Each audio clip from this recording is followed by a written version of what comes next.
love stories.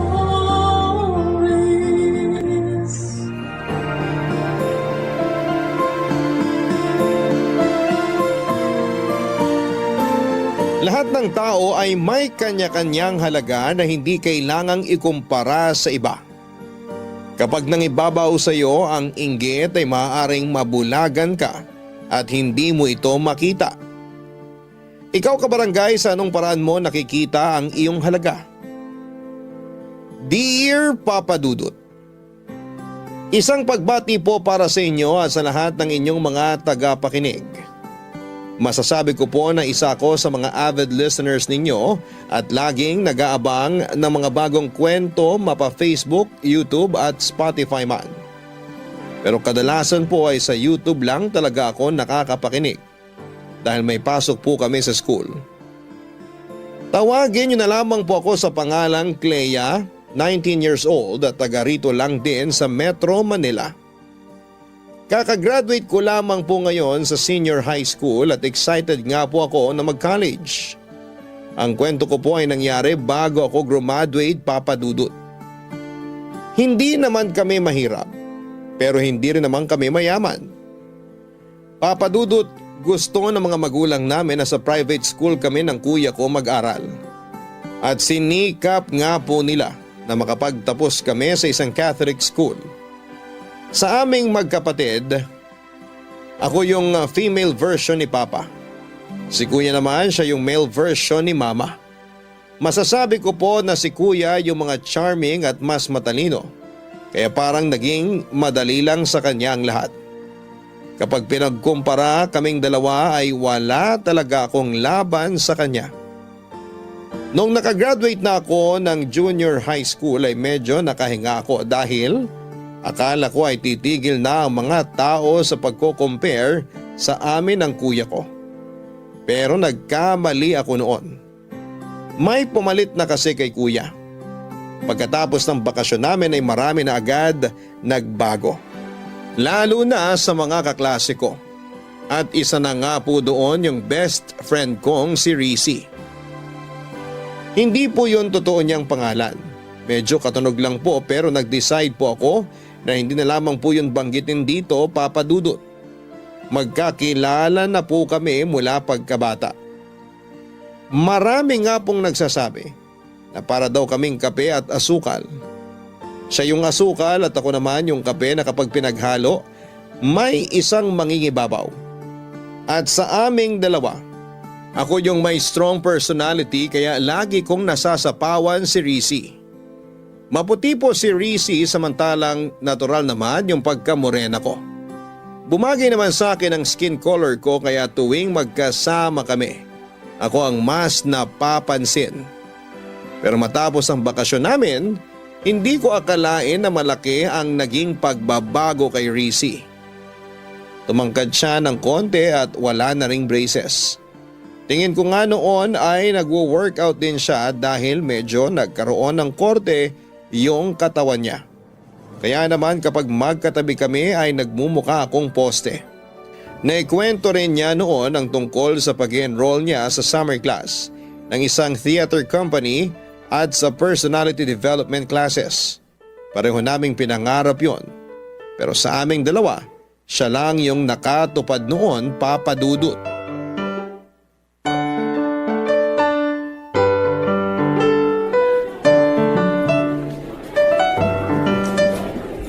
Oh my gosh! Hindi ka maniniwala sa nangyari kanina. Bakit? Ano ba nangyari? Eto na nga! Nakasalubong ko si Gino. Yung crush mong varsity player na di ka naman pinapansin? Shh! Ano ka ba? Dati yun. Hindi na ngayon kasi nginitian niya ako. Talaga? Taray mo ha? Hindi lang yun. Meron pa. Ano? Nagkausap ba kayo tapos naging friends na? Hindi. Iba naman to. Si PJ, naaalala mo? Yung classmate ko sa dati kong school. Nakasama ko siya sa theater. Ang galing niya kumanta. Sana nga nakasama ka para na-meet mo rin siya. Wala eh. Puro gaming lang ako sa bahay nung bakasyon. Pumunta kami sa Ilocos. Bumisita kami sa mga kamag-anak. Tapos yun, pagbalik namin, nagbasa-basa na lang ako ng books at nanood ng K-drama series. Ay, halos pa ulit-ulit lang yung ginagawa ko. Buti ka pa nga eh. Ako kasi halos wala ng time para sa mga ganyan. Nung natapos yung workshop ko, in-enroll agad ako ni Mommy sa personality development classes. Laking tulong din kaya. Kapag iniisip ko nga kung paano ako humarap sa ibang tao dati, sobrang mahiyain pala ako noon. Buti na lang kasama kita lagi. Ikaw mahiyain? Loh, san banda? Ang sama mo. Bully ka ah. Namiss lang kasi kita. Di naman tayo nagkita ng buong bakasyon. Kaya nga ngayon, nagulat ako na ang laki na ng pinagbago mo. Glow up yarn? Kailangan ko rin to, no? Tingnan mo, napapansin na ako ng mga crush ko. Samantalang dati, dinadaan-daanan lang nila ako. Ah, ganon. Yun pala purpose ng pag-glow up mo na yan, ah. Parang gano'n na rin. Pero yung main reason talaga, gusto ni Mommy na maboost yung confidence ko. At syempre, hindi naman mangyayari yon kung wala akong gagawin, di ba? Oo na. Uy, si Kylie oh. Papunta yata dito. Hi, Rissy! Ate Kylie, na-miss kita. Kumusta naman summer mo? Okay naman, pumunta kami sa Korea, then pagbalik namin dito sa Philippines, pumunta naman kami ng Siargao. Wow, nice naman. By the way, si Clea nga pala, bestie ko. Oh, hi Clea! Siguro babad ka rin sa beach, no? Ano ka ba ate? Natural yan. Black beauty kasi siya. Talaga? Nakakainggit naman. Tingnan mo tong skin ko, next week wala nang silbi yung pagpapatan ko. Samantalang ikaw, forever na ganyan yung skin? Ang unfair nito ah, dapat ako rin. Hindi naman. Bestie, sorry ha. Pero malapit na palang mag-start class ko. Ate Kylie, punta na ako sa room namin. Okay, sige, may gagawin na rin naman ako. Bye, Rissy. Kita na lang tayo mamaya. Papadudot na ni bago ako noon kay Rissy. Hindi lang kasi itsura niya ang nagbago kundi pati na ang ugali niya. Parang bigla siya naging ibang tao sa paningin ko. Dati kasi hindi naman siya napapansin ni Kylie na sikat sa school namin. Bukod kasi sa pagiging maganda at honor student, president din ito ng Theaters Guild. At sa pag-uusap nila noon sa harapan ko, nakakagulat na gano'n na kaagad sila ka-close. Samantalang ako kahit na ilang beses nang ipinakilala kay Kylie ay hindi talaga nito natatandaan ang pangalan ko.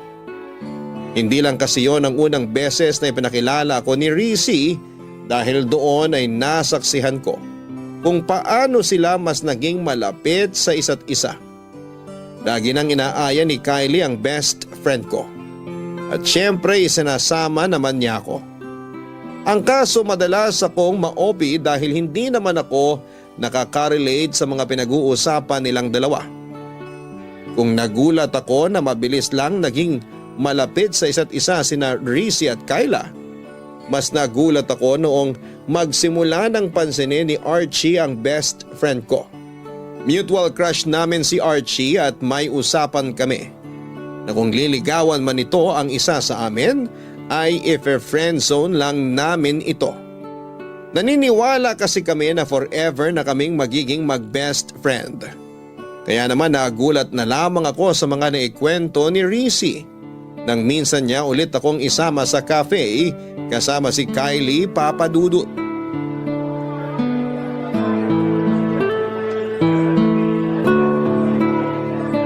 Girl, sorry talaga, hindi ako nakarating nung Sunday. So, ano nangyari nung nag-meet kayo ni Archie? Ayun, napahaba yung kwentuhan namin. Di ko nga ina-expect na kakausapin niya ako eh. Siyempre naman no, malakas kaya ako sa kanya. Na-curious nga siya nung sinabi ko na ipapakilala ko sa kanya yung favorite kong estudyante dito sa school. Talaga? Sinabi mo yun? Oo, sinabi ko yun. Totoo naman na ikaw ang favorite ko dito sa buong school natin, no? Bakit ako? I mean, anong nakita mo sa akin para maging favorite mo ko? Simple lang. Maganda ka, tsaka confident. Marami tayong pagkakapareho. Parang nakikita ko nga yung sarili ko sa'yo nung ganyang age pa lang ako eh. And I'm sure marami pa tayong pagkakasunduan. Sure ako dyan. Si Clea kaya, Ate Kylie? Anong masasabi mo sa kanya?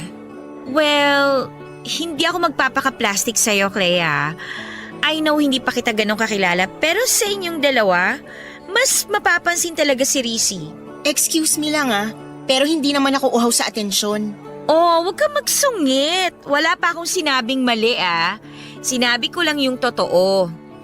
Alam mo, dapat tanggap mo rin na hindi mo lahat mapiplease. Lalo na sa itsura at... Never mind. Alam ko, kasi kung di ko tanggap yon, nagpapakadesperada na ako para mapalapit sa'yo. Kaso di ako ganun Di naman ako pasikat at pabida. Girls, chill. Baka mamaya magkasabunutan na kayo niyan. Uy, bestie, wag mo na kasi masyadong siniseryoso mga sinasabi ni Ate Kylie. Sabihin nyo na lang kasi kung ayaw nyo nandito ko. Di naman yung gano'ng kahirap, diba? Bestie, please? Isa ka pa Sana di na ako sumama dito. Okay. Change topic na lang tayo para walang umalis. Anyway, ano na nga ulit yung nangyari sa pag-uusap niyo ni Archie? Ilang beses ko na siyang inaya na makipag-meet sa'yo pero wala pa siyang time nun Ayun. Kinilala namin yung isa't isa. Tapos nalaman ko nga na wala na pala sila ng girlfriend niya. Talaga? Totoo. Kasi kung sila pa daw nung girlfriend niya, malamang hindi siya makikipag-meet sa akin. Aminin mo, gusto mo siya, no? Ha? Hindi naman sa gusto agad. Parang ano lang. Girl, kahit hindi mo aminin, halata naman sa'yo, no? Paano kung ligawan ka niya? Papaligaw ka ba? Siguro. Yan! Ganyan dapat yung sagot! Kasi alam mo, bagay kayo. Talaga? May nakakalimutan ka yata, bestie? Ha? Anong nakalimutan? Mukhang nakalimutan mo na nga. Ano ba kasi yun? Share niyo naman. Ha? Wag na, hindi naman importante yon. Di naman pala importante, sinisingit mo pa. Wag na natin pag-usapan yun. Fine! So, sinabi ba ni Archie na may nililigawan na siya ngayon? Wala pa, pero meron na daw siyang gustong ligawan. Oh my gosh! Sino kaya yun? Sabi niya, nasa tabi-tabi lang daw. What if ikaw yun? Ay! Girl, grabe ang saya-saya ko para sa'yo!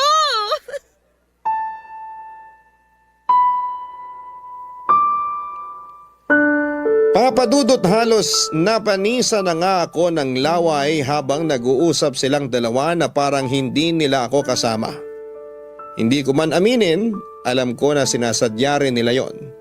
Lalo na si Kylie. Pero nasaktan ako sa parte na parang naging katulad na rin ni Kylie ang best friend kong si Rizzy. Alam ko rin na hindi naman talaga niya nakalimutan yung usapan namin tungkol kay Archie. Pero sinadya niyang magmaang-maanga noon para hindi maudlot yung pagpapabida niya. Laging ganon ang eksena sa buong school year namin noong grade 11. Madalas na naming makasama sina Kylie at Archie pero halos hindi naman nila ako pinapansin. Para lang akong hangin noon tuwing magkakasama kami. Pero dahil mahalaga rin para sa akin ang best friend ko, ay tinis ko na lamang ang hirap ng pakikisama sa mga bago niyang kaibigan.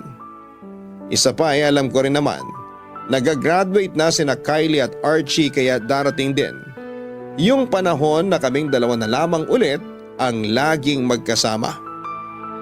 Gaya ng inaasahan ko, nagkaroon ng relasyon sina Rizzy at Archie. Hindi ko na ipinaalala pa sa kanya yung usapan namin dahil ayokong makaapekto yon sa sayang nararamdaman niya.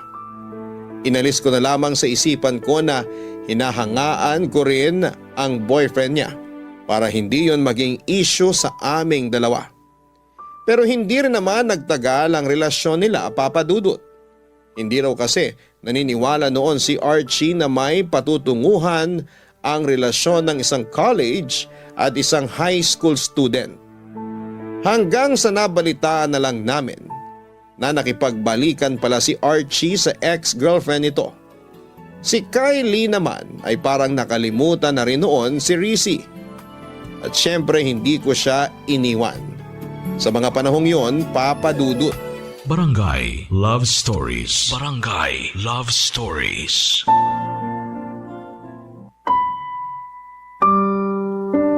Papadudot, akala ko po noon na ituloy-tuloy na yung pagiging maayos ng friendship namin ni Rizzy. Pero parang may gusto talaga siya noong patunayan. Noong mag-grade 12 na kami, bigla rin siyang nagkaroon ng interes sa student council. Hindi na rin naman ako nagulat noong nanalo siya bilang president dahil mula nang maging close sila ni Kylie ay marami na rin talagang nakakakilala sa kanya. Bukod pa roon ay siya rin ang pumalit na president ng Theaters Guild. Naging contributor din siya sa mga school paper.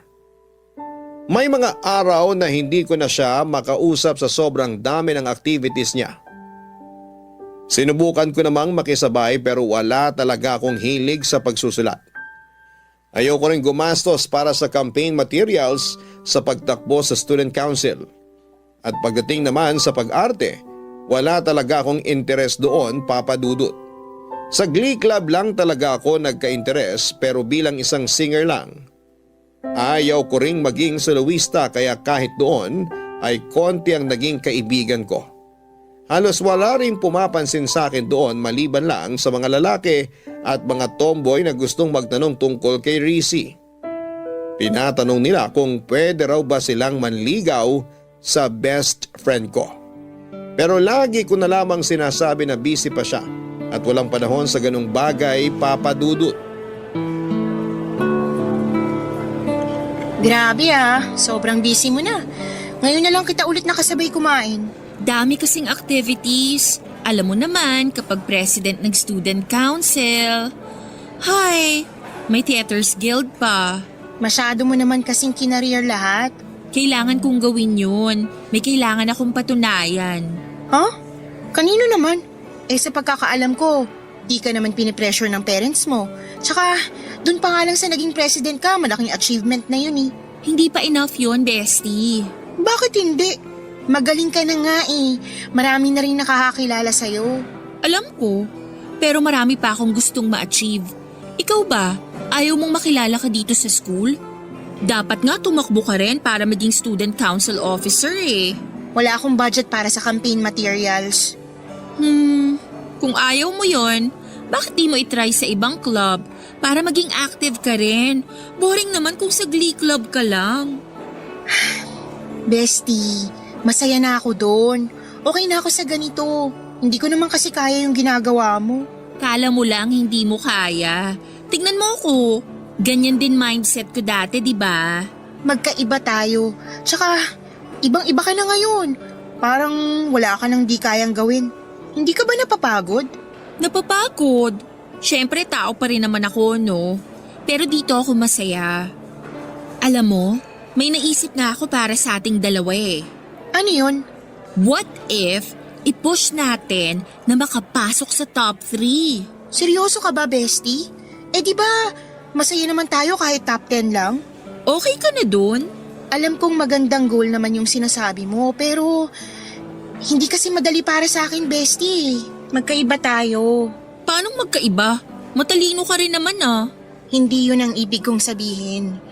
Ano kasi, hindi lang naman pag-aaral yung inaatupag ko kahit nakauwi na sa bahay.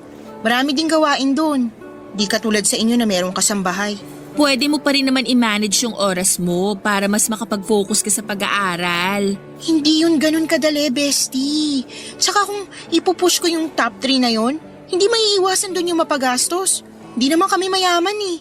Sinikap lang talaga ng mga magulang namin na makapag-aral sa private school. Kaya magkasama tayo dito. Nagigets naman kita sa part na yan. Pero sayang kasi eh. Marami ka pa sanang pwedeng gawin. Okay na ako sa ganito. Masaya na ako kung makakapasok pa ako sa top 10. Pero yung top 3, parang imposible pa. Ay, bahala ka nga. Basta ako, sisikapin kong magkaroon ng major achievements bago man lang matapos tong school year. Support na lang kita. Ano pa nga ba? Baka naman iniisip mo na ayaw ko lang talaga makipagsabayan sa'yo. Hindi ko lang talaga kaya yung gasto sa mga ginagawa mo. Nakakaintindi rin naman ako, bestie. Pero kung gugustuhin mo rin naman talaga yon, magagawan mo ng paraan eh. Bestie naman. Fine! Di na kita pipilitin.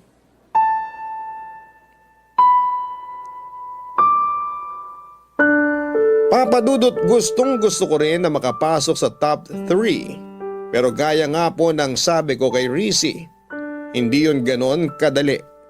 Magastos po kasi talaga kapag nasa private school, lalo na kapag may mga extracurricular activities.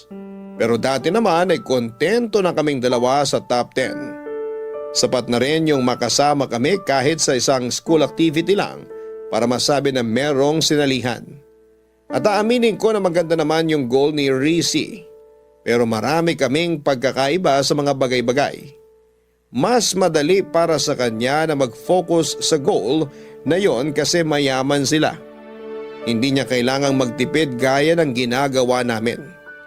Pag-uwi niya may kasambahay na mag-aasikaso sa kanya. Sa amin ay wala.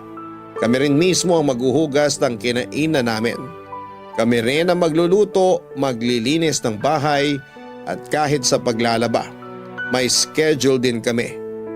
Ginagawa ko naman ang lahat ng time na yon para hindi na may kumpara pa sa kapatid ko, Papa Dudut. Sinusunod ko naman lahat ng gusto nila para sa akin. Dahil maganda pa rin naman yung performance ko sa school. Inaasahan ko noon na ma-appreciate na yon ng nanay ko.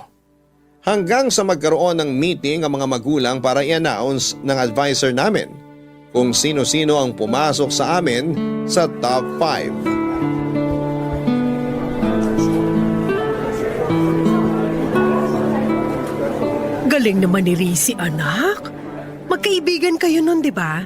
Opo, mag-best friend pa nga eh. Tsaka magaling po talaga siya, ma. Active din kasi siya dito sa school. Sa narinig ko kanina, president pala siya ng student council. Opo, ma.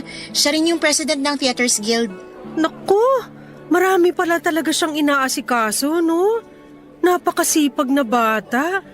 Kahit anak mayaman, nagsisikap talaga siya na magkaroon ng malaking achievement. Isipin mo yun, busy siya pero pasok pa sa top 5. Malaking tulong din po kasi na nakakasali sa mga activities eh. Ikaw ba, wala kang sinasalihan? Meron naman po, ma. Pero hindi kagaya ni Rizzy na sinasalihan lahat. Magastos kasi yung iba. Wala naman yan sa gastos, anak. Pagsisikapin mo talaga, walang imposible. Tignan mo siya, oh. Ang ganda-ganda niya. Ang saya niyan tignan. Top 6 ka dati, tapos top 8 siya. Pero ngayon top 5 na siya.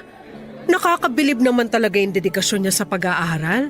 Swerte ng mga magulang niya sa kanya. May tutor naman siya, kaya mas napataas niya pa yung grades niya. Ganun ba? Eh di magpa-tutor ka sa kuya mo. Malaman, nakikita niyo pa ba si kuya sa bahay? Paano pa ako magpapaturo sa kanya? Ay, sa bagay. Busy rin kasi yung kuya mo. Hindi madali yung ginagawa niya kasi siya na nagpapaaral sa sarili niya. Ayaw niya kasi maging pabigat sa amin ng papa mo. Para daw mapagtuunan pa namin yung pagbabayad ng tuition mo at saka syempre yung baon mo araw-araw. Alam ko naman po yun, ma.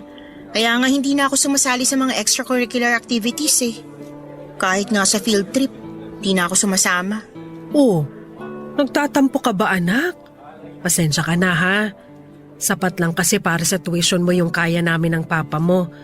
Alam mo naman na hindi rin kalakihan yung sweldo namin, di ba? Hindi naman po yun issue sa akin, ma. Mabuti naman kung ganon. Naktignan mo oh, daming kumakausap kay Rizzy.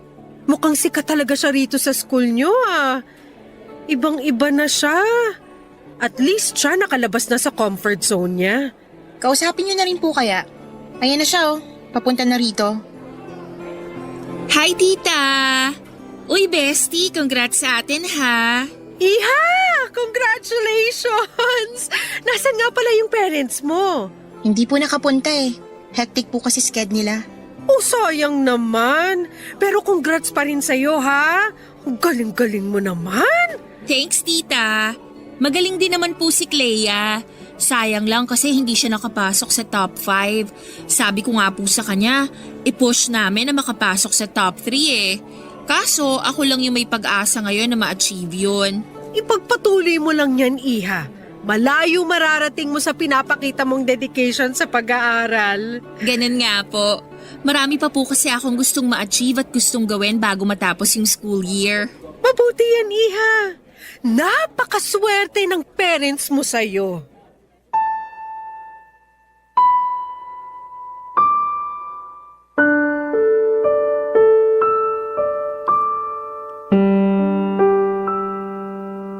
Papadudot, hindi ko maiwasang magtampo sa nanay ko nang iwanan niya ako doon para makipag-usap kay Rizzy.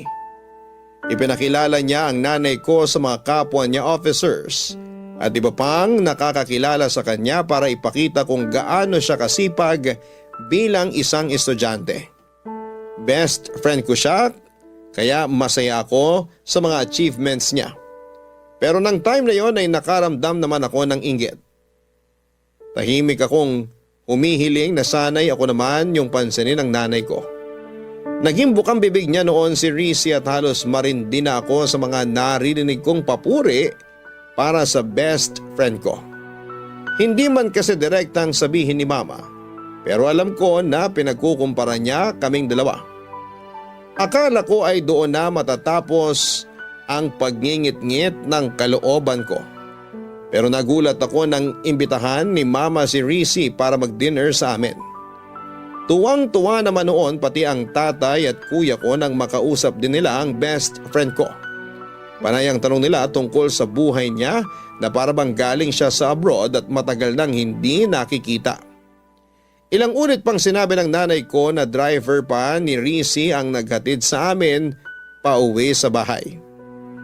Matapos ang araw na yon, nagbago na yung tingin ko kay Rizzy. Pero nag-guilty rin ako dahil ganon pa rin naman siya sa akin kahit na marami siyang kaibigan. Nag-aaya pa rin siya tuwing weekend sa paborito naming coffee shop at siya rin ang laging taya. Pero minsan ay may mga kasama kami mula sa student council o kaya naman ay sa theaters guild. Pinipilit kong maging masaya. Para sa kanya pero totoo lang. Inggit na inggit ako sa buhay na meron siya. Mas lalo pang nadagdagan ang pagkabwisit ko sa narinig kong usapan ng mga kaklase namin noon, Papa Dudut. Barangay Love Stories. Barangay Love Stories.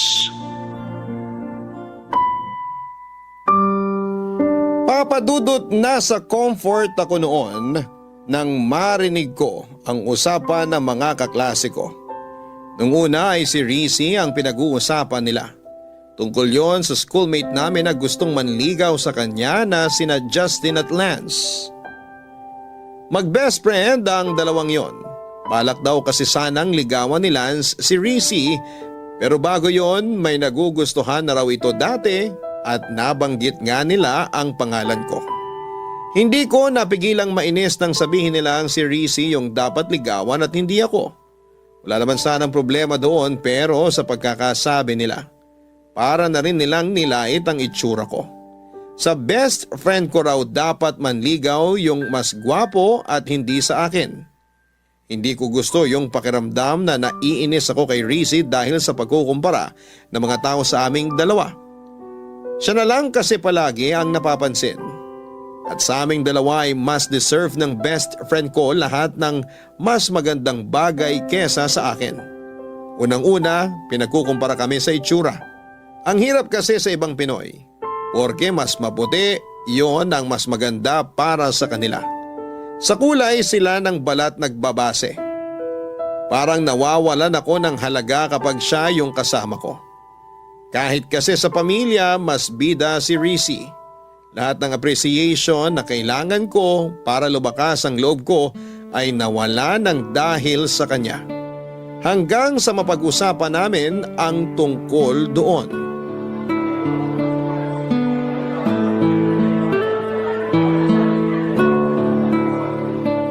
Bakit parang tahimik ka masyado ngayon, bestie? May iniisip lang. Problema ba? Ano pa nga ba? Alam nga naman magsaya ako kung may problema ako, di ba? Uy, grabe. Nagtatanong lang naman ako. Ano ba kasi yun? Baka may maitulong ako. Wala yun. Nakakahiya naman kung idadamay pa kita doon. Bakit nga pala di mo kasama yung mga new friend mo? Bakit ko naman sila isasama? Bonding natin to. Minsan ko lang naman sila isama dito sa cafe. Nagtatampo ka ba? Ha? Hindi ah. May narinig lang kasi ako na di ko nagustuhan. Tungkol saan? Sa ating dalawa. Anong ibig mong sabihin? Narinig ko yung mga kaklase natin sa comfort room last time. Pinag-uusapan ka nila. Tapos, ano pang sabi nila? Gusto ka raw ligawan ni Lance. Pero bago yon, may nauna pa raw siyang nagustuhan. Sino naman daw? Sino pa? Eh di ako. Tapos sabi nila, Tapos sinabi nila na ako ang mas dapat na ligawan ni Lance, ganun ba? gano'n na nga. Ay, sabi ko na kaya ka naiinis kasi pinag-compare tayong dalawa. At sa comparison na yon, ako yung the better one, tama? Paano mo naman nalaman yan? Bestie, kahit busy ako, friend mo pa rin ako, no? At nanonotice ko pa rin yung ganong bagay. Kala ko kasi wala ka nang pakialam eh. Grabe ka naman. Ganon ba talaga ang tingin mo sa akin? Naging busy lang talaga ako sa school. Pero 'di ba, nagkakasama pa rin naman tayo. Hindi naman tayo nagbago, 'di ba? Okay naman tayo. Ikaw, okay ka. Masaya ka kasi napapansin ka na ng lahat. Marami ka nang na-achieve. Ako? Eto pa rin. Pati nga parents ko, ikaw na yung gustong-gusto eh. Bukang bibig ka nila. Alam mo, kung mayaman lang ako na kagaya mo, nagawa ko rin sana lahat yun. Madali rin sana para sa akin na makapasok sa top 5. Naiinis ka ba kasi na-achieve ko yung mga yon? Hindi. Masaya ako para sa'yo, totoo yun. Proud nga ako sa'yo eh. Naiinis lang ako sa mga tao na lagi na lang tayo pinag-compare. Yung kapag magkasama tayo, parang wala lang ako. Sa lahat, ikaw yung mas magaling. Mas dapat maging ganito, ganyan. Nakakainis na. At sa tingin mo ba kasalanan ko kaya nangyayari yon? Kasi dapat na kontento na lang ako sa top 10 at sa pagiging mahiyain ko. Ganun ba, bestie? Bestie, hindi. Deserve mo naman yan eh. Kaya nga sabi ko, di ba, masaya naman ako para sa'yo. Kung naiinggit ka, ilugar mo naman, bestie. Kasi wala naman akong ginagawa na makakasama sa'yo. Hindi ko kontrolado yung ginagawa nilang pagkukumpara sa atin. Wala ako doon every single minute para sawayin sila. Pasensya ka na. Hindi ko lang talaga napigilan yung emosyon ko. Alam mo naman na, ang hirap kapag limitado lang yung pwede mong gawin, di ba? Oo na, naiinggit ako. At alam ko ring mali yun, kaya sorry. Ay, hindi nga natin dapat ito pinagtatalunan eh. Malapit nang matapos yung school year at di natin sure kung magkakasama pa rin tayo sa iisang university. Kaya sana maging okay tayo. Sorry talaga, bestie. Sige na. Sorry din na naramdaman mo yon dahil sa akin. Okay na tayo? Kung okay ka, ganun din tayo. Papadudot, naging okay naman kami ni Rizzy pagkatapos ng maliit na pagtatalong yon. Nag-exam na rin kaming lahat sa iba't ibang school at syempre kasama na doon yung top 5 universities sa Metro Manila. Alam ko naman na nasa kinikita ng magulang ko ay mas realistic na makapag-aral ako sa isang state university. Pero dahil nakapasok si kuya sa isa ring kilalang university at nagka-scholarship pa, pinangarap ko rin na makapag-aral doon. Pareho kami ni Rizzy na pangarap ang university na yon. Gaya ng inaasahan ko dahil may pera si Rizzy ay nakapag-exam siya sa 5 top universities. Nang magkaroon pa ng pagkakataon ay dinala rin siya ng magulang niya sa Cebu para makapag-entrance exam sa isa ring kilalang university doon. Ako naman bukod sa 2 mamahaling eskwelahan. Nag-exam din ako sa 2 state university. Magkakasunod na buwan ang dumating ang results mula sa iba't ibang school. Gaya ng inaasahan ko, nakapasa si Rizzy sa halos lahat ng pinag-examan niya, maliban lang sa State University na gusto ng halos lahat ng incoming college students. Laking gulat ko naman dahil nakapasa ako roon. Pareho namang kaming nakapasa sa mga mamahaling eskwelahan, kaya nag-apply ako kaagad para sa scholarship. Kapag nakapasa ako, kahit papaano ay may pagmamalaki ako sa mga magulang ko. Pero sa kasamaang palad, hindi ako nakapasa sa scholarship. Kaya sinabi ng mga magulang ko na huwag na lamang ako doong mag-aral, papadudot.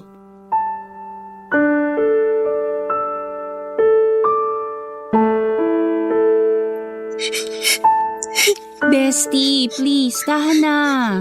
Maganda pa rin naman yung papasukan mong university. Pero hindi ako nakapasa dun sa gusto kong school. Magkakahiwalay na rin tayo nun. Eh ano naman, Magandang school pa rin kaya yon kahit state university pa yon. Madali kasi sa'yong sabihin yan kasi nakapasa ka sa 5 choices mo. Sa 5, Risi. Tapos afford mo pa kahit alin dun. Samantalang ako, dun ako mapupunta sa second choice ko. Pati nga course eh. Second choice ko lang din yun. Ano ka ba, Clea? Nakapasa ka sa pinakamagandang state university dito sa Pilipinas. Kaya hindi ko maintindihan kung ano pang kinaiinis mo. Kung nakapasa nga lang ako doon, mas pipiliin ko yun eh. Tapos ikaw, hindi ka pa masaya? Napaka-unreasonable mo naman. Ako? Unreasonable? Alam mo ba kung gaano ko kagusto na makapasok sa top 3 sinasabi mo? Pero hindi ko kaya yung mga gastos para makipagsabayan sa inyo. Pero sa'yo, madali lang yun. May pera ka eh. May tutor ka pa. Sa tingin mo, napasama lang ako sa top dahil may tutor ako? Clea, pinaghirapan ko yon. Nandun na tayo sa may advantage ako dahil doon. Pero kailangan ko pa rin pagsikapan lahat. Hindi mo ba nakikita kung gaano ako kapagod palagi? Ginusto mo yan eh. Dati naman sapat na sa atin na makapasok tayo sa top 10 pero naghangad ka pa ng sobra. Para ano? Para mapansin ka ng lahat? Well, congrats! Kasi sikat ka na. Pati nga yung usapan natin nung tungkol kay Archie nakalimutan mo na eh. O baka naman mas tamang sabihin na kinalimutan mo. Talaga ba? Yun pa rin ang issue mo? My gosh, Clea, ang tagal na nun. Tsaka hindi rin naman kami nagtagal ni Archie, di ba? Alam mo, kaya ka nagkakaganyan kasi hindi mamatay-matay yung inggit mo sa katawan. Hindi mo kasi ako naiintindihan eh. Sa bagay, paano mo nga naman maiintindihan paborito ka ng lahat? Puring-puri ka lagi ng mga teacher natin. All eyes sa'yo yung mga schoolmate natin. At pati mga magulang ko, ikaw yung gusto. Kasi nga naman, pasok sa top 5. President ng Student Council, President ng Theaters Guild. Sa madaling salita, bidang-bida ka sa lahat. Pabida ka eh. Wow naman sa pabida! Kasalanan ko ba na ginusto ko na mag-improve pa? Alam mo kasi kung gugustuhin mo talagang makapasok sa top 5, kaya mo eh. Kasi kapag gusto, laging may paraan. Pero ikaw, pinili mo na makontento na lang sa top 10. Talaga? Di congrats sa Student of the Year na enjoy yung nakukuhang atensyon. Sa narinig ko ngayon sa'yo, gets ko na. Gets ko na kaya mong ipagpalit yung friendship natin sa pagiging pabida mo. Kung gusto mo, doon ka na tumira sa amin eh. Para ikaw na lang ang anak ng mga magulang ko. Total, gustong-gusto ka naman nila, diba? Naririnig mo ba yung sarili mo? Mula elementary tayo, ikaw na yung nagdadala sa akin. Kasi nga di ba mahiyain ako noon? Tapos ikaw yung malakas ang loob sa ating dalawa? Kaya akala ko magiging proud ka sa akin. Akala ko magiging masaya ka sa lahat ng achievements ko. Para sa'yo na naman. Ikaw na naman. Kung alam mo lang kung gaano ka kaswerte, hindi ka mag-iisip ng ganyan. Ni minsan ba nakita mo yung parents ko dito sa school? Wala sila lagi, di ba? Si Yaya lang yung lagi kong kasama. Siya yung pinakikisuyuan para samahan ako dito sa school kapag kailangan ng presence ng magulang. Samantalang ikaw, never nawala yung nanay mo. So ngayon pinapalabas mo na napakaswerte ko sa mga magulang ko? Wala nga silang ginagawa para tumaasweldo nila eh. Hanggang ngayon nagtitipid pa rin kami. Tapos ayun, bidang-bida na sa kanila si kuya, dumagdag ka pa. Then sorry. Sorry kung akala mo inagaw ko sila sa'yo. Masaya lang kasi ako noon na naramdaman ko sa kanila yung pagiging magulang sa akin kahit saglit lang. Alam mo ba kung bakit nasabi ko na swerte ka sa kanila? Kasi mapopromote na sana sila eh. Pero hindi nila tinanggap kasi kakailanganin na rin nilang magtrabaho kahit weekends. Ayaw nila na mawala ng time sa'yo, sa inyo ng kuya mo. Samantalang ako, kahit na mismong graduation day, walang pupunta para sa akin. Tapos yung sinasabi mo na all eyes sa akin yung mga classmate natin? Clea, alam naman nila na medyo masungit ka. Pero pinapakilala ko pa rin sa'yo yung mga nagiging ka-close ko. Tapos anong ginagawa mo? Hindi ka man lang umingiti na parang pinaparamdam mo na ayaw mo sa kanila. Kaya wag mo isisi sa akin na natutuwa sila sa akin at hindi sa'yo. Kasi sa totoo lang, ikaw yung may gusto na maging ganyan ka. Hindi ako.